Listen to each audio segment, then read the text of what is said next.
Namaste. Welcome to another episode of Nashta with Nam. We have yummy breakfast from Sushma Swadanika and we have our very own Ruhi on the show.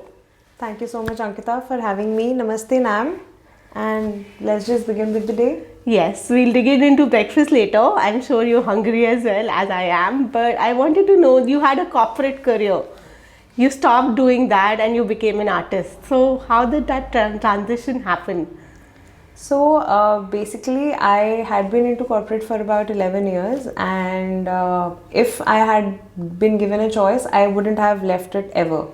But then one fine day, I come from office after my son was delivered, and I went back to work after a couple of months.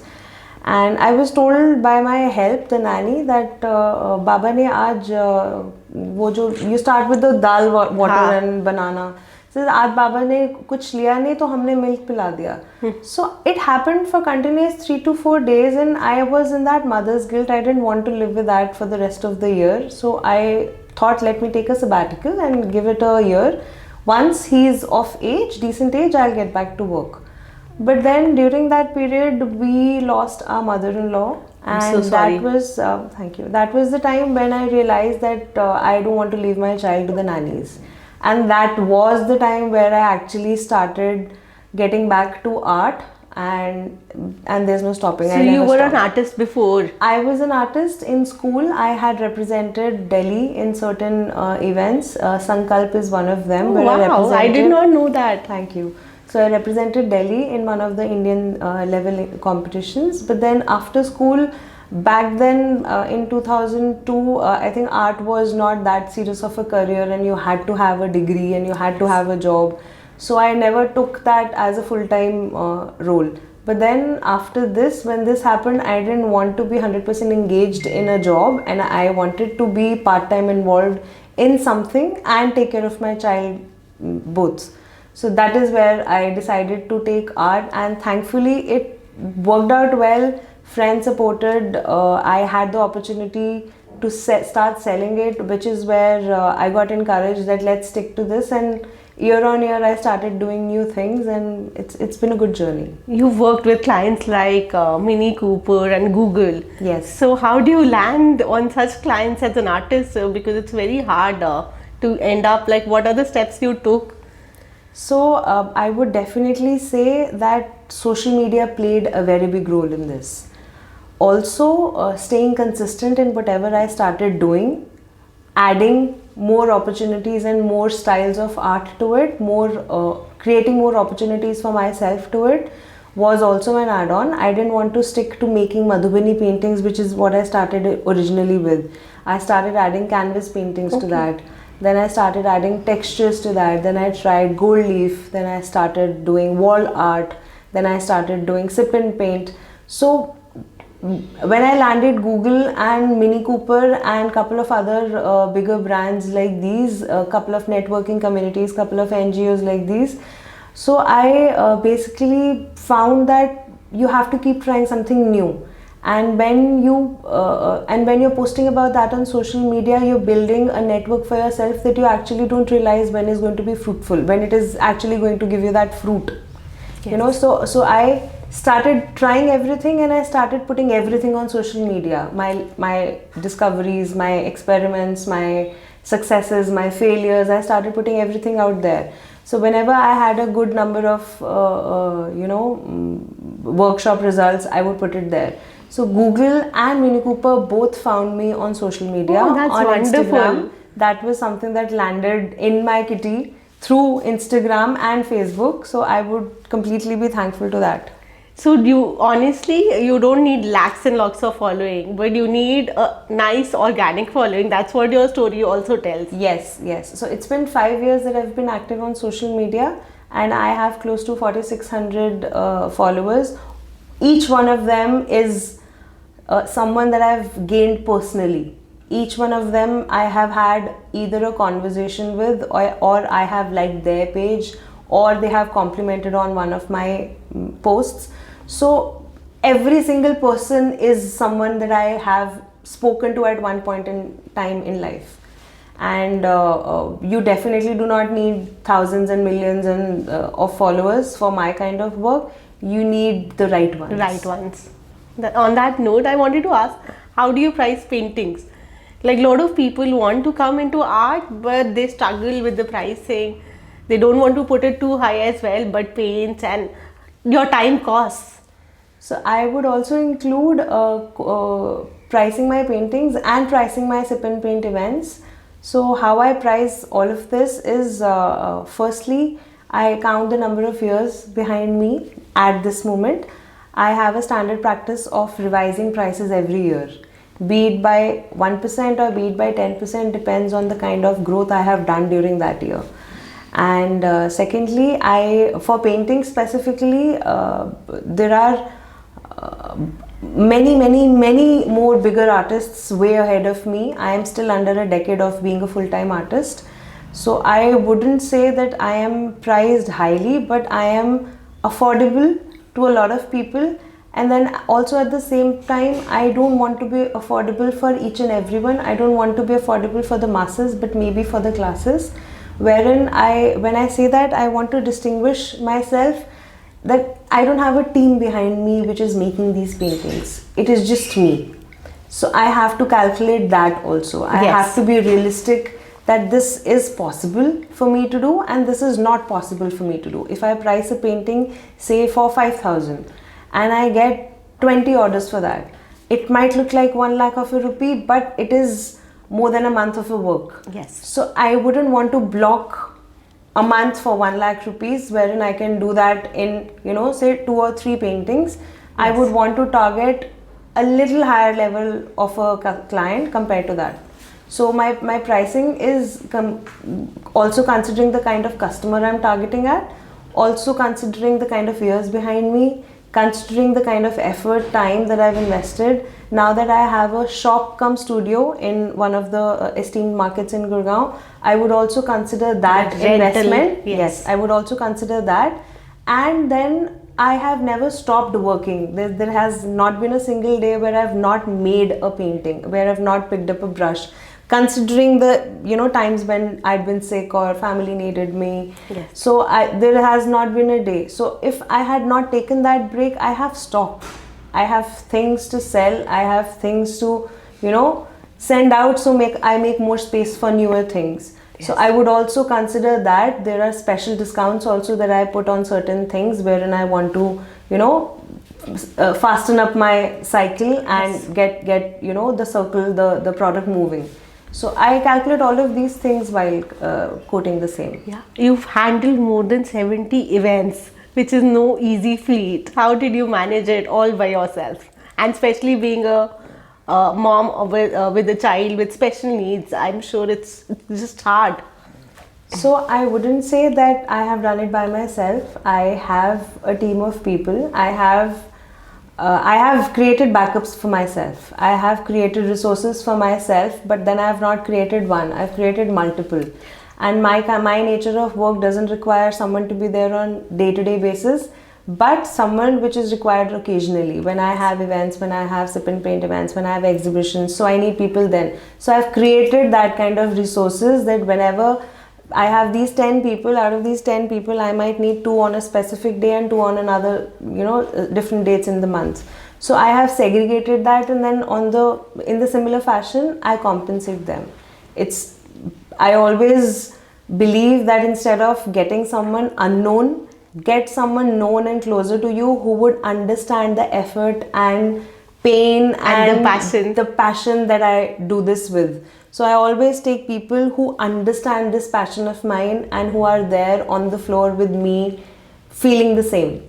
So I have my cousins, I have very much closer friends. I have people from NAM who have come forward and helped me on, yes. When I've just asked them, can you, help me on this day? And these people have been available. Yes.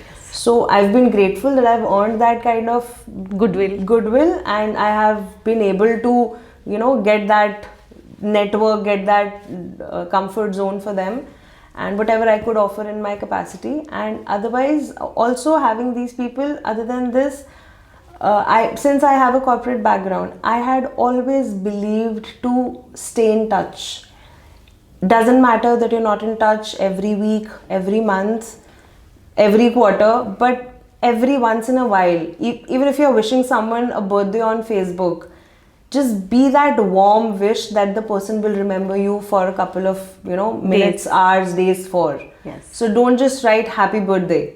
So write something that you genuinely mean. Ask something personal, that happy birthday, I hope your daughter is doing really well, it's been really long, let's catch up. So leave something that the person would think of you later on for. Yeah, and one of the basic rules of networking as well. Exactly. So I personally have always felt to keep in touch with people. Not that it's been intentional. I am like that with everyone. Not that I have my corporate friends, I am differently with them, but I'm like this with everyone. Even for that matter, my brother is very jealous of me. He says that the same set of cousins are, in touch with you, and you do something and they're always there, and I do something, they don't attend my functions. It's like, it's not that I'm doing anything out of the way, but I'm just keeping in touch. I'm asking every 6 months what's happening. I'm giving a Yes. call, 15 minutes, having a chat with them, what's happening in life. So that's how I am. Yes. So that has worked for me. And I could have done many, many, many more workshops. When we say 70, I could have done more than, I think, 200, 250 workshops. But then that is where I draw a line. I don't want to be also not known as an art teacher, but I offer experience-based one-day events, which is very exclusive. I don't want to be available at, say, 500 per person, but I would want to be available for someone who wants to sit in a plush place and do a proper setup. And it's also like a therapy. Like, I've Yes, attended your art yes, session. It is yes. not just art. It is like my time. I'm discovering myself. I'm glad you could feel that. And even for venues, when I do it with 5 stars or cafes or lounges, even for them, I ensure that I am giving quality service to them also. I would want people to recommend not only the customers that I'm doing it for, also the venues that I'm doing it at. I would want them to recommend me to the clients that they are getting in future, that this lady did a wonderful sip and paint for us, for a client. You can also check with her, and I have actually received references from restaurants and 5 stars also. Yes. So that is where I draw a line, that I may have to spend a little more, but I of course charge according to that as well. But I may have to spend a little more, but I ensure that each and every piece of furniture at the venue is prim and proper. I leave their tables. If I use this table for a sip and paint, I would lay my own mats on this, and I would leave this table as it is, pick that mat, put it in a garbage paper, and take that with me. Yeah, I think this is something I really admire about you, is you have steps for everything and it is done to the T. Like, and I really admire you for that. So something like quality talks. Like, you can charge a premium if you're giving a quality. If you're not giving, then you can't even charge that premium. Yes, that's So true. I wanted to know what advice you'll give to budding artists who want to become an artist oblique entrepreneur. Because I feel artist is also an entrepreneur when you start selling your work. Definitely. So what advice should they find their niche, or they should experiment and explore with different mediums of art? So I would say both the things. They should also stay consistent with whatever they are doing, not in terms of the kind of art that they're trying to make, but they should stay consistent in terms of keep making, keep creating, keep getting yourself inspired from different views. I'm seeing this, I'm seeing a yellow and a green combination, I might get inspired and I might make a flower out of this later on. I might see these boxes and I want to make a geometrical shape later on. So keep getting inspired. So one, that. Second, also if you want to sell at a higher value, find your client find your customer which can afford a higher value. So you have to find your customer by going to them. You cannot expect the customer to come to you. So I started doing exhibitions, and I started doing exhibitions from a very basic level, where I realized I've bought a stall for 7,000 or 8,000, but I did not actually do any sales because my customer was not there. Yes. My customer was at a different market where the stall prices probably started from 20,000, because I wanted to sell something at 20,000. So if I wanted to sell something at 2,000, I might have started that at 7,000 or 8,000 stall, but I want to price myself higher, which is why I have to go to the customer and their market where the customer would be going out. Ruhi, that's a great tip, because a lot of times I've seen entrepreneurs wasting their money in small pop-ups where their audience is not present, but they end up spending a lot in a year rather than going to the right exhibition. So I think it's a great tip that you should identify and then find your audience and then book exhibition. Yes, the right mix is very important. Where you have to price and you have to sell at the right market. If you're pricing differently and selling at a different market, if you're pricing something at 2,000 and going to a stall which is for 25-30,000, you would sell like this and you will be sold out like this. Yes. You may have an exciting day, you may have a gaga day, but when you go back home, you calculate the kind of expenses you've made, there's very little profit in that. Compared to vice versa, when you price yourself correctly and sell at the right market, you may sell lesser, but then you may earn much bigger values. I also wanted to know where do you find your inspiration from? How do you keep your creative juices flowing? Because I've seen your paintings and everything is unique. So there's some thought behind it. How do you keep yourself motivated and keep going? So since you earlier mentioned, I'm a special needs parent. So my son is on the spectrum and he is autistic. So what happens with autistic children is you change your behaviors every 2 to 3 months. Every 2 to 3 months there is a new behavior that would, bubble up, and by the time you realize it, it's been 15 days that this habit is new. This has started. So I have kind of, at the same time when this happens, I find a new style of art. Okay. So that is where I balance myself instead of stressing over that okay, he has started scratching his cheek. So instead of stressing over that, I'm working on that, and then the moment I look at him, I keep correcting him not to do this, but then I know this will happen for next 2 to 3 months. I can't fix this. I will have to get him therapy, and I give myself therapy in form of art. So I pick a new style of art every 2 to 3 months, and I keep finding something around it. So what new can I try at this time? And a lot of inspirations in fact also pop in. I'll tell you a very funny incident. I was just driving to school and drop my son, and I saw these 3 cows. There are a lot of cows in Gurgaon. So I saw these 3 cows walking in a row on the side of the road, and one of them was white, one of them was black, and one of them was tan. So I picked that white, black and tan combination. That palette is stuck in my head. So I have to go back and create a canvas with this color palette one day. Yeah. So till the time I won't do it, it's stuck in my head. So that is where the inspiration comes, and it stuck in your head for days. Okay. So, but that's a very positive way of looking at it, because a lot of time when we are going through hard times, like being mom is hard. So I can't even imagine raising a child with special needs can be so hard in different ways. So instead of complaining and cribbing about it every day, you find your way through art, and your passion also shows in a way. So I feel that this is a huge inspiration for moms. don't worry, it's equally challenging as a neurotypical child or a special needs child. The motherhood is equally challenging everywhere. It's just that for us mothers, the answers are a little delayed. Like probably I would get an answer if I was a neurotypical mother. I would get the answer that when will you start, talking, after a year or maybe 2 years. But then for me, it is after, it's still going on. I'm still unanswered for that. But then the patient comes, that all that patience that I'm receiving is coming from art. Yeah, that's a wonderful story. Thank you for sharing. I want to ask you if you want to describe your motherhood entrepreneurship journey in a painting.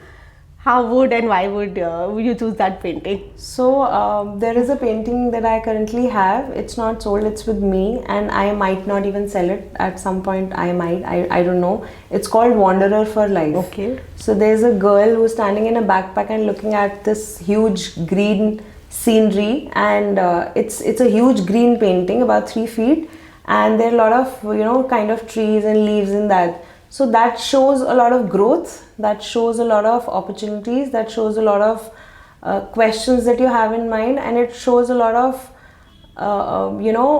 exploring that is yet to be done.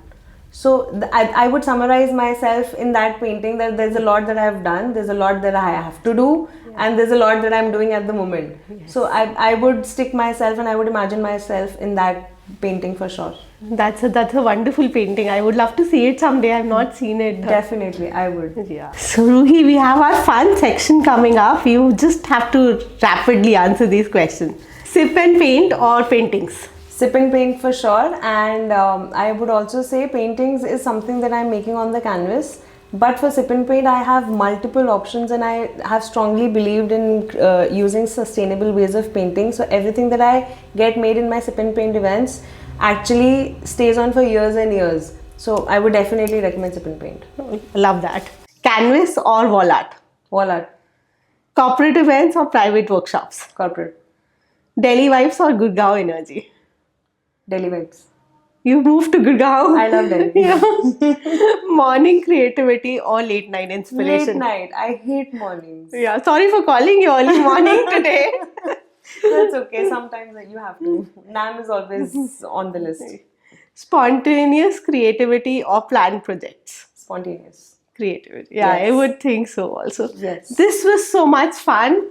Thank you so much for coming to the show, and we absolutely, as always, I enjoyed talking to you. Thanks. So this is our breakfast from Sushma ji.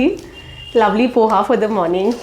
And I love the packing. I think she packed it individually for every guest, which is so thoughtful. And the size is perfect for everyone. Yes. Yes. Let's dig in. Cheers. Cheers. And while I was seeing your dress, I love the colors. Where is this? Oh, this is from Mehevi, shop from Mev. Oh, The okay. Kashmiri Yes, outfit. yes. I love her outfits. I love the collection. So this is that she actually has. the summer version, but I've did it with the skivvy under. So Which is a brilliant idea. I also have something that I bought in white, but I'm not a very colorful person, but I'll try with the skivvy inside so I can wear it still in winters. Yeah. Good. Great. thank you, Ruhi, for coming. This is a small gift from our side. This is Auntie, Monica Auntie's candle. Thank you Mine so are the much. creative. I love what she creates, and thank you so much. Thank you.